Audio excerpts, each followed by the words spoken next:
बच्चों, ये अप्रैल का ही है 2026 का एक वीडियो मैंने डाला जिसमें मैंने 4 क्वेश्चन डाले थे। पहली बात मैं फिर से वही बात रिपीट करूंगा कि डिजिटल बोर्ड और नॉर्मल बोर्ड के चक्कर में नहीं पड़े, कॉन्सेप्ट को समझने की कोशिश करेंगे। क्वेश्चन हमें क्या दे रखा है कि फंक्शन है n, यहाँ नेचुरल नंबर है, belong to z, integer is defined by where condition has given k belongs to n। हमें दे रखा है कि इसकी वैल्यू निकालिए। ये समेशन आपने देखा होगा सीक्वेंस फ्रीज में ये काम करता है। तो सीक्वेंस फ्रीज की बात करते हैं तो हमने मान लिया थोड़ा ऐसे ही एसएन जैसा कुछ, जो कि f0 आप मान सकते हैं इसको। तो समेशन क्या हो गया कि n इक्वल टू 1 से k जा रहा है and this value equal to fn। फिलहाल आपने इसको सिंबॉलिकली इस्तेमाल किया। अगर हम यहाँ समेशन लगाते हैं तो कंडीशन क्या है, क्या n ही केवल जो है समेशन की कंडीशन को फॉलो कर रहा है, जो वेरिएबल बाकी कांस्टेंट के जैसा कार्य करता है, तो सिर्फ यही रिलेट करेगा। तो अगर आप यहाँ f0 लिखते हैं तो यहाँ सिर्फ n की फंक्शन में ही समेशन कार्य करेगा। -2 को आपने बाहर निकाला, समेशन ऑफ n स्क्वायर, -3 को आपने बाहर निकाला, समेशन ऑफ ये हो गया n के। बाकी जैसा है वैसा ही रहेगा, इसमें कोई परिवर्तन नहीं। जहाँ n रहेगा वहीं ये समेशन एक्टिव हो जाएगा 2k + 1, और ये हमारा -5 है, ये 2k + 1 है, और ये आपका 3k, k + 2 और ये +1 हो गया। अब एक चीज़ आप जानते हैं, जैसे ये जो कंडीशन है तो समेशन का है, तो समेशन हमें कहाँ से कहाँ जा रहा है, 1 से k तक जा रहा है। तो इस पॉइंट को अगर इनपुट करेंगे तो क्या हो जाएगा, 1 + 2 + 3 डॉट k। तो इसको अगर आप लिखेंगे, थोड़ा मुझे छोटा छोटा ही लिखना पड़ेगा, तो k × k + 1 और बाई क्या हो जाएगा, 2 हो जाएगा। ये जो बच्चे पढ़े हैं सीक्वेंस से उन्हें पता होगा।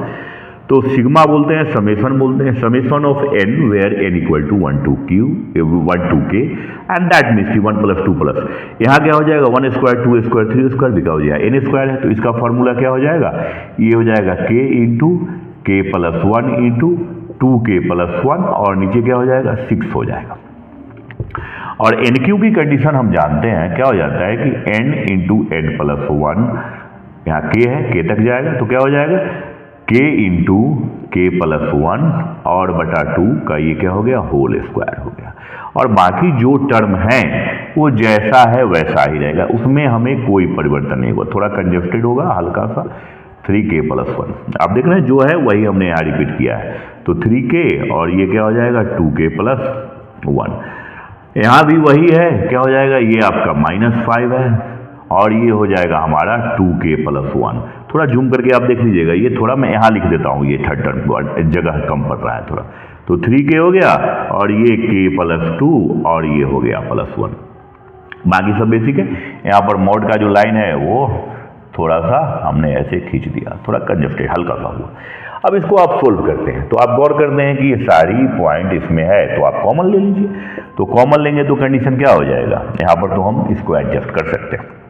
तो S0 की अगर हम बात करें तो हमारे पास क्या आ रहा है, इसमें से सॉरी पहले हम कॉमन ले लेते हैं। तो क्या कॉमन ले सकते हैं, k × k + 1 आप कॉमन ले सकते हैं। तो k × k + 1 आप सभी में से कॉमन ले लें। अब डिनोमिनेटर में क्या है, ये 4 हो गया, ये 6 हो गया, ये 2 हो गया। एलसीएम लेंगे तो ये 12 के आसपास 12 हो जाएगा। अब हमारे पास यहाँ क्या हो गया, तो यहाँ पर 6 आ जाएंगे, ये हमारे कितने हो गए, 6 हो गए। यहाँ पर आपने कॉमन ले लिया तो ये 12 है, तो यहाँ 4 हो जाएगा, तो यहाँ आपने लिखा -4 और बचेगा क्या हमारा, तो 2k + 1। k × k + 1 कॉमन हो गया, इसमें से भी आपने कॉमन लिया तो यहाँ पर क्या बचेगा, आपने 4 लिया, 12 है तो यहाँ 3 हो जाएगा, तो माइनस क्या हो जाएगा, यहाँ 9 हो जाएगा। ये 4 × 3 तो ऊपर नीचे 3 -9 हो गया, और यहाँ क्या बचेगा, k × k + 1। ये हमारी कंडीशन आई और बाकी जैसा है वैसा आपने लिख दिया कि 3 × ये हो गया 2k + 1 और यहाँ हो गया 3k और ये हो गया 2k + 1, और जैसा ये है वैसा ही आप यहाँ लिख दें -5 और ये हो गया 2k + 1 और ये हो गया 3k और ये हो जाएगा k + 2 और +1। यहाँ पर हमने थोड़ा सा ध्यान रखेंगे, ये लाइन जो है इसके नीचे है लिखा हुआ, ये नीचे है, मैंने ये दिखाने के लिए लिखा है। अब हमारे पास ये कंडीशन आया। अब गौर से देखिए कि अगर हम C1 को अगर एडिशन कर दें, C1 plus C2 plus C3, तो ये शून्य बना देगा, ये भी आपका शून्य बना देगा। तो हम मैक्सिमम कंडीशन, अब हम थोड़ा सा क्या करेंगे, क्वेश्चन को मिटाएंगे, क्योंकि डिटर्मिनेंट है, स्पेस थोड़ा ज़्यादा ले रहा है। अब बच्चों हम क्या करेंगे, ध्यान से देखेंगे। हमने यहाँ एक लाइन खींच दिया ताकि आपको कंफ्यूजन हो, मैं सिर्फ ऊपर वाला डिटर्मिनेंट मिटाया हूँ। अगर आप इसमें लिखें कि यहाँ पर क्या लिखा आपने कि C1 tense to C1 plus C2 और प्लस C3। अब ध्यान से देखेंगे, ये हमारी कंडीशन है। तो अगर इस तीनों को ऐड करेंगे, ये 6 से 6 0 हो जाएगा, ये माइनस, आप गौर से देखिए, -4 8 यानी 4 × 2 -8 के, और ये 6 + 2 8 के, फिर ये -4 हो जाएगा और 3 ++ 4 हो जाएंगे। तो डिटर्मिनेंट में ये दोनों पॉइंट आपके 0 हो रहे हैं। अब इसकी बात कर लीजिए, ये -9k² हो जाएगा, और ये क्या हो जाएगा 6k² और ये 3k², तो ये भी गया प्लस माइनस, ये -9k हो गया, और ये क्या हो जाएगा 3k, और ये हो गया 6k, तो ये भी 9k, तो ये गया। तो हमारे पास क्या बचा 3 + 1, यानी यहाँ जो डिजिट्स हमारे पास आ रहे हैं वो डिजिट्स हमारे 1 के बराबर आ रहे हैं। तो बेसिकली आप इसको अगर प्रोडक्ट करते हैं, इस पॉइंट को देखिए, प्रोडक्ट करेंगे तो ये हमारा 1 हो गया, और यहाँ पर हम एडिशन कर रहे हैं, ये आपके 3k, तो ये 1 हो गया, तो यही हमारा बचेगा। आप फिर से वापस इसको कैलकुलेशन कर सकते हैं, जैसे 9k², ये हो जाएगा 3 × 2 6k², और ये 3, तो क्या हो जाएगा 6 + 3 9, 9 9 कैंसिल हो जाएगा। मैं थोड़ा डायरेक्ट कर रहा हूँ स्पेस को लेकर के। अब चलिए, तो हमारे पास बाकी क्या बचा उसको लिख लीजिए। ये हो गया -1, ये हो गया 3, और ये हमारा किसकी वैल्यू आ रही है, F0 की वैल्यू आ रही है, और ये 3 × थोड़ा सा, ये सभी क्वेश्चन में थोड़ा सा कैलकुलेशन है इसमें, और ये क्या हो जाएगा 3k, और ये हो गया 2k + 1। ये कंडीशन आ गया, जैसा है वैसा आपने लिख दिया, -5, और ये 2k + 1 हो गया जो हमने यहाँ लिखा है, और बाकी जैसा है 3k, और ये है आपका k + 2, और ये है +1। अब हम एक्सपेंडिंग करेंगे C1 को लेकर के। तो C1 को लेकर के जब आप एक्सपेंडिंग करेंगे, तो यहाँ पर हम कैलकुलेशन कर रखे हैं, तो इसको डायरेक्ट लिख लेते हैं। एक चीज़ मेरा छूट रहा था, यहाँ F0 के ये जो हमने कॉमन लिया था, ये पॉइंट छूट रहा था, k × k + 1 और बाई 12, ये k है। तो इसको जब आप सोल्व करेंगे, मैं कैलकुलेशन कर रखा हूँ, तो इसको लिख देता हूँ k। अब हमारे पास क्या हो जाएगा कि k × k + 1 और × 2k + 1 और बटा 6 आएगा। इसको जब आप एक्सपेंड करेंगे 1 को लेकर के, यानी C1 को लेकर के, तो हमारे पास ये वैल्यू आया, और ये वैल्यू हमें क्या दिया हुआ है, and this value equal to 98 given in your questions कि this is F0 ना, this value equal to 98, look here कि this value equal to 98, तो ये वैल्यू हमारा 98 हो गया। आपने इसको कट किया तो क्या हो जाएगा, ये हो गया 14। तो हमारे पास जो कंडीशन आया k × k + 1 एंड 2k + 1 और बाई 6 इक्वल टू 14। अब यहाँ पर बच्चों एक इंपॉर्टेंट वर्ड बोलूंगा, यहाँ हीट एंड ट्रायल प्रोसेस का आपको इस्तेमाल करना पड़ेगा। तो हीट एंड ट्रायल में आप पहले 1 को डाल के देखिए, 1 डालेंगे तो ये 1 हो जाएगा, 2 भी नहीं सेटिस्फाइड करेगा, 3 डालिए, ये 3 हो गया, ये 4 हो गया, और ये 7 हो गया। तो 3 4 7, अब आप कैलकुलेट करके देखिए तो ये सेटिस्फाइड कर जाएगा। गौर से देखिए, 3 × 4 और ये हो गया 7 और बटा ये हो गया 6, तो ये आपने कट किया 6 को, तो ये 2 हो गया, ये 2 हो गया, तो यानी k का वैल्यू कितना आ गया, k का वैल्यू आपका 3 हो गया, यही आपका रिजल्ट हो जाएगा। तो यहाँ पर हमने क्या किया, हीट एंड ट्रायल प्रोसेस का इस्तेमाल किया। जो बच्चे बेसिकली, फिर से मैं बोल रहा हूँ, अगर डिटर्मिनेंट बनाए हैं तो एक्सपेंडिंग मेथड आप जानते ही हैं, तो हमारे पास स्पेस कम था तो हमने डायरेक्ट कैलकुलेशन करके यहाँ लिख दिया। हमें प्राप्त क्या हुआ, तो हमने प्राप्त क्या किया, ये मिटा देता हूं, हमने प्राप्त क्या किया कि k × k + 1 2k + 1 बाई 6। अब आप यहाँ पर हीट एंड ट्रायल प्रोसेस का इस्तेमाल कर रहे हैं। आप बोलेंगे sir heat and trial process तो k बिलोंग्स नेचुरल नंबर, आप नेचुरल नंबर ही डालेंगे, हमें क्वेश्चन में दिया है, मैंने मिटा दिया है, k जो है वो नेचुरल नंबर है। जब k नेचुरल नंबर है तो आप 1 डालिए 2 डालिए, वो सेटिस्फाइड करेगा, तो k का बाद 3, इसको बोलते हैं हीट एंड ट्रायल प्रोसेस। चलिए नेक्स्ट क्वेश्चन की तरफ बढ़ते हैं। देखो बच्चों, ये 6 अप्रैल का पूछा गया शिफ्ट है सेकेंड शिफ्ट का क्वेश्चन है 6 अप्रैल का, और ये बेसिक क्वेश्चन है। नॉन ट्रिवियल्स का मतलब क्या हो गया? Look here, all constant zero है तो आपके डेल जीरो हो गए, तो क्या हो जाएंगे? जैसे आपने पेयर ऑफ स्ट्रेट लाइन में होमोजेनाइज कंडीशन पढ़ा है, जिस कुछ लोग उसको होमोजीनियस भी बोलते हैं। फिर आपको डिफरेंशियल में वो आता है, एक पेयर ऑफ स्ट्रेट लाइन में कौन होता है? X square plus 2hxy plus by square equal to zero. उसी प्रकार डिफरेंशियल इक्वेशन में भी एक कंडीशन आता है कि एक्स और वाई का जो इंडेक्स होता है उसका एडिशन इच स्टेप में समान होना चाहिए, लेकिन हम इसकी अभी बात कर लेते हैं। तो नॉन ट्रिवियल है and that means constant zero, तो ये इसके कोफिशिएंट ऑफ एक्स वाई जो हो जाएंगे। कंडीशन ऑफ नॉन ट्रिवियल यहाँ दिया हुआ है, इंपॉर्टेंट पॉइंट वही है कि and that means non trivial, ये पकड़ने वाली पॉइंट है। तो cos 3 थीटा आपने लिखा, फिर -8 -12। दूसरा कंडीशन में क्या लिखा? cos 2 थीटा है आपका, कोफिशिएंट ये 3 है और ये आपके 3 हो गए, ये 1 1 और ये भी आपके 3 हो गए, इक्वल टू 0 है।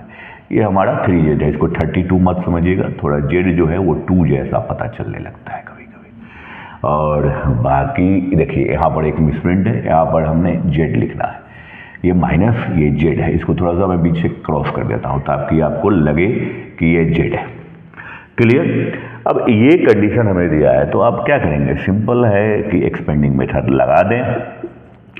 cos 3 थीटा है और ये क्या हो जाएगा? 9 - 3, तो मैं डायरेक्ट लिख देता हूँ, ये हो गया 6 3 थीटा, ये 9 - 3, फिर आपने माइनस माइनस +8 लिखा तो आपने लिख दिया +8। अब इसको लेके आप एक्सपेंड कर रहे हैं तो क्या हो जाएगा? 3 cos थीटा माइनस, यानी आपने क्या लिखा? 3 cos 2 theta, 3 cos 2 theta, 3 cos 2 theta, 3 cos 2 theta -3, और फिर आप इसको लेके एक्सपेंड कर रहे हैं तो ये क्या हो जाएगा? -12, और -12 ले रहे हैं तो cos 2 थीटा, cos 2 थीटा, और क्या हो जाएगा? cos 2 थीटा और -3 इक्वल टू 0 है। अब इसको आप जब सोल्व करते हो तो क्या हो जाता है? 6 cos 3 थीटा, और इसको लिखो 3 तो कितना हो जाएगा? 24 में से 12 गया तो +12 cos 2 थीटा, ये हमारे पास आया। और तीसरा ये 8 3 जा कितना हो जाएगा? 24, और ये हो गया 30, ये +36, तो ये भी मेरे ख्याल से कितने हो जाएंगे? ये 36 हो गया और ये 24 हो गया, तो ये भी 12 ही हो जाएंगे। ये इक्वल टू हमारा क्या हो गया? 0 हो गया। ये कंडीशंस हमारे पास। तब यहाँ मजे की बात क्या है? अब हमारे पास एक कंडीशन आ गई, आप 6 कॉमन लेके 6 not equal to 0, and that means condition क्या हो जाएगा कि cos 3 theta and +2 cos 2 theta and +12 equal to 0। ये हमारे पास एक कंडीशन आया, ठीक है बच्चों। अब इसको अगर आप cos 3 थीटा का फॉर्मूला डालते हैं तो cos 3 थीटा का फॉर्मूला क्या होता है? 4 cos q theta and -3 cos theta, आपने पढ़ा होगा। साइन का होता है जब sine 3 sin theta -4 sin q theta, और यहाँ पर भी आप cos में इसको अगर तोड़ते हैं, एंगल हमारा थीटा होना चाहिए, तो क्या लिखेंगे कि and this value 2 cos square theta and -1। आपने क्या लिखा? आपने यहाँ 6 से कॉमन लिया और ये प्लस आपका क्या हो गया? 2 हो गया, इक्वल टू 0 हो गया। तो बेटा हमें एक इक्वेशन प्राप्त हुआ। क्या प्राप्त हुआ? कि 4 cos q थीटा, और ये क्या है? एंड दिस इज 4, हम लाइन बाय लाइन लिखना है। 4 आपने क्या लिखा? 4 cos square theta, 4 cos square theta +-2 तो गया, तो ये -3 cos थीटा हो जाएंगे और ये 0 हो गया। तो हमारे पास यहाँ एक इक्वेशन प्राप्त हुआ। cos थीटा अगर आप कॉमन ले लेते हो तो हमारे पास क्या आ रहा है? कि हमारे पास आ रहा है 4 and this is cos square theta +4 cos theta and -3। हमें इसका फैक्टर तो निकालना पड़ेगा। हमें एक इक्वेशन आया, मान लीजिए हमने यहाँ लिखा, इस इक्वेशन को हम यहाँ लिखते हैं क्योंकि नीचे जाऊँगा तो फिर दिक्कत है। तो हमने यहाँ एक लाइन खींचा, यहाँ एक लाइन खींचा कि ऐसे हम यहाँ पर लिखा जा सकता है। अब हमारा इक्वेशन एक आ गया, क्या भाई? कि cos थीटा इक्वल टू 0। एक कंडीशन आया cos थीटा इक्वल टू 0, इसका जनरल वैल्यू क्या हो जाएगा, when theta equal to 0 lie between क्या है 0 to 2 पाई, तो that means if the value of theta equal to pi by 2 या 3 pi by 2 in this situation, and that means कि if the value of theta pi by 2 या 3 pi by 2 then cos theta equal to 0। अब एक condition तो हमें ये ज्ञात हो गया, दूसरा अब इसका फैक्टराइज कर रहे हैं तो क्या हो जाएगा, इक्वेशन हमें आया है 4 cos स्क्वायर थीटा और प्लस 4 cos थीटा और -3 इक्वल टू 0। अब हम यहाँ क्या कर सकते हैं, ये 12 हो गया, तो आप लिखिए एक लाइन और फैक्टर तो करना पड़ेगा इसका 4 cos स्क्वायर थीटा, और इसको क्या लिख सकते हैं 6 cos थीटा और -2 cos थीटा, और ये क्या हो जाएगा बच्चों, ये हो जाएगा -3 और इक्वल टू 0। ये हमारे कंडीशन आ गया। अब इसमें से आप कॉमन लेते हो तो कॉमन ले लो, क्या हो जाएगा, इसमें से कॉमन अगर लोगे तो क्या हो जाएगा, इस दोनों पॉइंट से अगर हम कॉमन लेते हैं तो 2 cos थीटा तो कॉमन ले सकते हैं, 2 cos थीटा इसमें से कॉमन लिया तो ये क्या हो जाएगा 2 cos थीटा एंड +3, और यहाँ -1 कॉमन ले लिया तो ये भी हो जाएगा 2 cos theta and +3 equal to 0। तो हमें यहाँ से दो कंडीशन निकला कि 2 cos थीटा एंड -1 और दूसरा आया 2 cos theta and +3 equal to 0। Look here, first condition की सपोज दैट एक कंडीशन क्या आया, यहाँ दो कंडीशन निकल के आया, तो पहला आपने इसको पकड़ा कि cos theta equal to half, and that means theta की वैल्यू क्या हो सकती है, एक हो सकती है कि ये 60 डिग्री यानी पाई बाई 3, दूसरा क्या हो सकता है 5 पाई बाई 3, ये संभव हो सकता है। 2 पाई यानी फोर्थ क्वाड्रेंट में जा सकता है, 2 पाई, हाँ 2 पाई माइनस पाई बाई 3 यानी 5 पाई बाई 3। और एक कंडीशन आपके पास क्या आ गया बच्चों कि cos थीटा इक्वल टू, तो ये क्या संभव होगा, cos थीटा इक्वल टू नहीं संभव होगा बेटा।